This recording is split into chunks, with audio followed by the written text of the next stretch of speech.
শীতকালে আমার একটা ফেভারিট খাবার হচ্ছে খিচুড়ি। সিম, মূলো, ফুলকপি সব কিছু দিয়ে ডিনারে দারুণ লাগে খিচুড়ি খেতে। সাথে যদি থাকে একটু ভাজা বড়া। ব্যাস, আমি আজকে খিচুড়ি রাঁধে নিচ্ছি। খিচুড়ি গোবিন্দভোগ চাল আর মুগ ডাল দিয়ে বসিয়ে দিয়েছি। অন্যদিকে কড়াইতে একদম কম তেল দিয়ে তাতে পাঁচফোড়ন, সম্বাস দিয়ে বাদাম এবং শুকনো লঙ্কা ভেজে সম্বাস দিয়ে দিলাম। খিচুড়ি রেডি হয়ে গেছে। এবার একটু বেগুন ভাজাও করে নিয়েছি সাথে।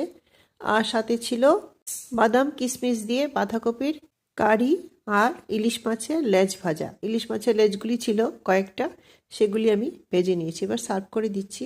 খিচুড়ি দিয়ে দিলাম। খিচুড়িটা খেতে ভালোই হয়েছিল। আর শীতকালে তো খুব ভালো লাগে। শীত তো চলেই যাচ্ছে, তাই ভাবলাম যে একটু ডিনারে খিচুড়ি করে নেই, সিম্পল খাওয়া, শরীরের জন্য ভালো।